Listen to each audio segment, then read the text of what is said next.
Hi guys, welcome to the Ghost channel where we discuss everything Web3 from an alternative angle. And today we have Cosmos with us, who is leading the marketing effort for the entire Ghost ecosystem. Hi Cosmos, how you doing? Hey, Patriarch. Glad to be here. Good. And I'm Patriarch, I'm a member of the Ghost Council. So today we would like to discuss the famous PEPE meme coin and the overall meme coin situation, like what's happening, but from a pretty in-depth marketing angle. So, Cosmos, could you take it away and just essentially share with us what do you notice with PEPE at the moment? Well, yes, sure. So PEPE is a relatively new project that came to the scene in the beginning of April of this year, 2023. It came on my radar around mid-April, right around the time when it started trending on the on Twitter in the trending hashtag space. And since then, it had quite a rally, which I'd say petered out around May 5th. And then ever since, and in fact, you can see it quick reflected in the price or market cap. It's pretty much identical graph at this point. The high point of PEPE was May 5th, after which it's kind of having a slow, steady, I don't want to say decline. I think it's, for now, it's a plateau until they potentially reach the next partnership or next listing on an exchange. I mean, I guess that's like a quick overview. I don't know if you have questions for me that go a little bit more in depth. Yeah, I mean, you mentioned PEPE to us probably in the beginning of April and essentially really pushed us to do something with PEPE when it comes down to Ghost NFT and Ghost NFT being collateralized by PEPE around mid-April. That would still be a very, very good entry point. I mean, mid-April up to the highs was what 4x, 3x. That's easy gains, obviously, if you're comparing like. So, what specifically caught your attention before? I mean, of course, mid-April, it's already have been in the ranks, and people, of course, already talking about it. But like, what caught your attention specifically? Like, because if you really can go through as a marketer, like, how do you look at it, and what do you have? Sure, What do they have? absolutely. So listen, from us dealing with ghosts on a day-to-day basis, we understand that if we want to create a sustainable project that has a long-term upside, utility is important. And when it comes to PEPE, nothing bad about community, nothing like that, but like it's a meme coin. So by definition, it has no utility. In fact, this is their whole business model here, right? Like the distribution of the tokens. That's it. That's the utility, and it's nothing else. It's basically let's grow our community as big as possible, distribute, let's get listed on as many exchanges as possible, and let's just hope for the best. That's it, pretty much. So because we can no longer look at utility and analyze that, the only competitive advantage they kind of bring to the table is unique marketing. And so number one, PEPE is a brand, is a meme, is a known meme that has been around for 20 years. It's a brand name at this point.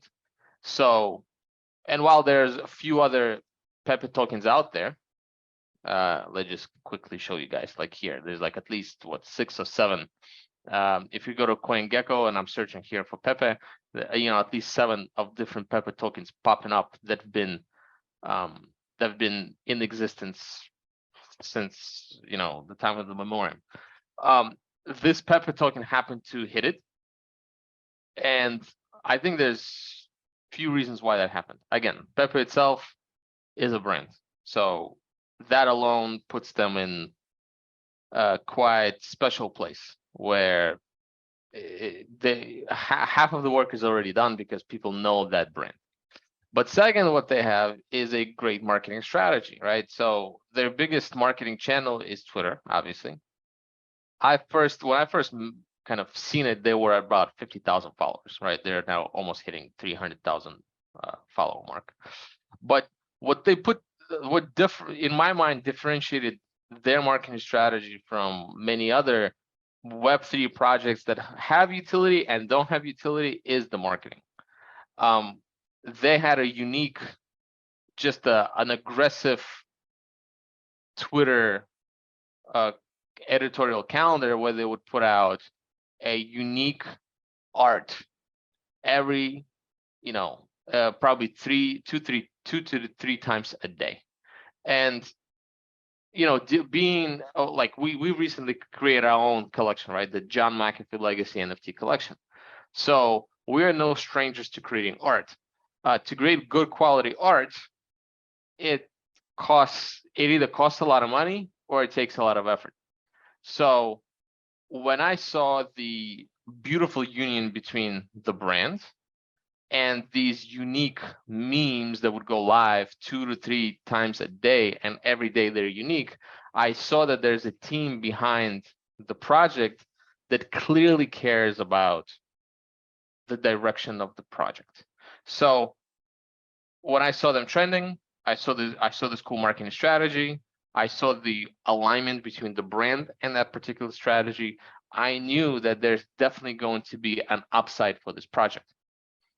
The timeline of these projects was not, wasn't indefinite, and I think for at least for some time we've hit that upside until maybe the next biggest milestone.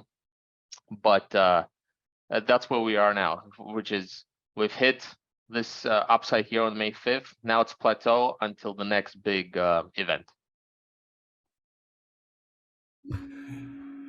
Okay, I mean that's that's pretty interesting. Anything in particular outside of Twitter that you could share? Again, from the marketing perspective, what the project did super well. Because again, technically, no offense, and I mean Pepper fan, myself. From technical perspective, it's a pretty simple solution, right? It's a token, right? But what else do they what else were they able to do successfully outside of Twitter campaign essentially, and outside of like creating those meme coins 3 times a day, meme token memes themselves 3 times a day. Yeah, so again, when it comes to these tokens that have no utility, what you really have is to go by our publicly available metrics that you have on Etherscan, Twitter, and Telegram. Those are the 3 I would recommend to look. If it has utility, then it's different, right? Then you have to look at like the business model and how the business model could be monetized down the road, given if it has 10,000 unique wallet holders, 100,000 unique wallet, 1,000,000, then it also connected to TVL. There's a lot of things. There's a lot of fundamentals going to evaluating a project that has a TVL attached to it.